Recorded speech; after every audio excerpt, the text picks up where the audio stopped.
हरि ओम नमो भगवते वासुदेवाय। श्री ओम नमो भगवते वासुदेवाय। में चले आए, वहां रहते हुए वे काल मृत्यु की प्रतीक्षा करने लगे। आस्कित से उन्हें अब बड़ा भय लगने लगा था। वे अकेले ही पत्ते और घास खाकर झाड़ियों में छिपकर निर्वाह करते थे। अंत में उन्होंने गंडकी नदी के जल में अपने शरीर का आधा भाग डुबोकर अपनी मृगदेह को सदैव के लिए छोड़ दिया।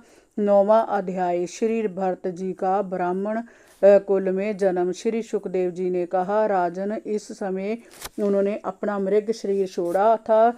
उस समय वह श्रेष्ठ ब्राह्मण कुल के बारे में ही सोच रहे थे, इसलिए उनका जन्म अंगी ऋषि के गोत्र में एक ब्राह्मण के पुत्र के रूप में हुआ। वह ब्राह्मण अंगिरस गोत्र के प्रवर्तक महर्षि अंगिरस के समान ही शम दम तप स्वाध्याय वेदाध्ययन त्याग अतिथि सत्कार संतोष सहनशीलता विनय कर्म विद्या दूसरे के दोषों को ना ढूंढना आत्मज्ञान आनंद आदि सभी गुणों से युक्त था। उसकी धर्मपत्नी भी उसी के समान गुणों से आवर्तित थी। रूप और उदारता में उसका कोई सानी नहीं था। उसकी 2 पत्नियां थी। पहली पत्नी से उसे गुण संपन्न 9 पुत्र प्राप्त हुए और छोटी पत्नी से एक ही साथ एक पुत्र और एक कन्या का जुड़वा जन्म हुआ। इनमें जो पुरुष था वह भगवान के परम भक्त राजऋषि भरत ही थे और स्त्री रूप में जो कन्या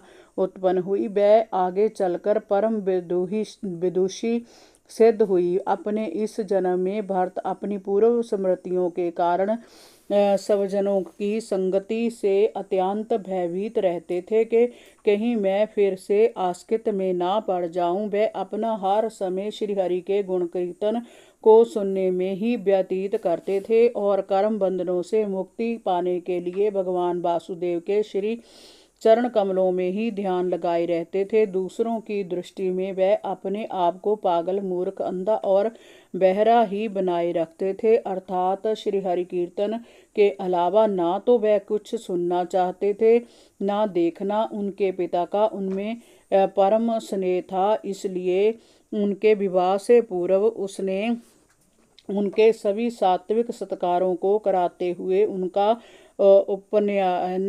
उपनयन संस्कार भी कराया था। उसने उन्हें कभी पागल या मूर्ख समझा ही नहीं था।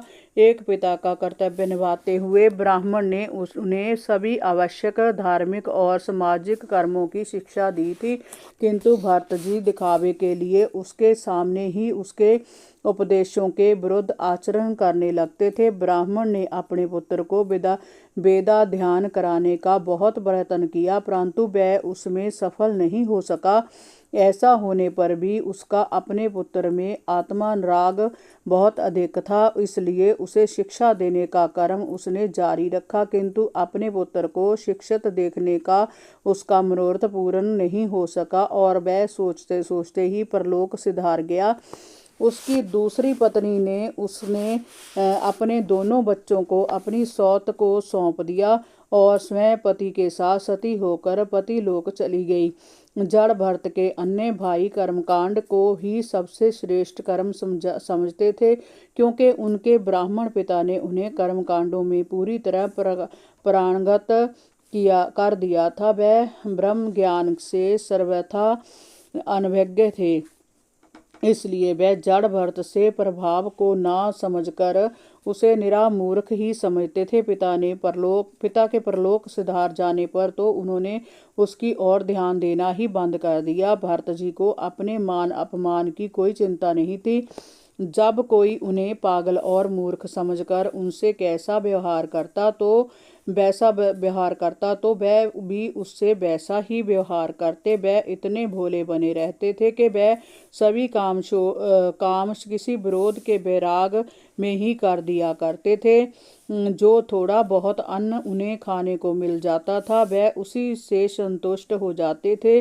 भरत जी को स्वतः ही बिना किसी परिश्रम के आत्मज्ञान प्राप्त था। वह उसी आत्मज्ञान के आनंद सरोवर में गोते लगाते रहते थे। उनके मन में किसी की प्रति जरा भी ईर्ष्या अथवा द्वेष भाव नहीं था। वह सर्दी गर्मी वर्षा आदि आंधी कैसा भी मौसम क्यों न हो, उसमें नंगे सांड के समान बेधड़क घूमते फिरते थे। उनके सभी अंग हर्ष हृष्ट पुष्ट एवं गठे हुए थे। नंगी धरती पर पड़कर सो जाने में उन्हें कभी कोई परेशानी अनुभव नहीं होती थी। शरीर पर उन्होंने कभी तेल पलेल नहीं लगाया था। वह कई महीनों तक नहाते नहीं थे।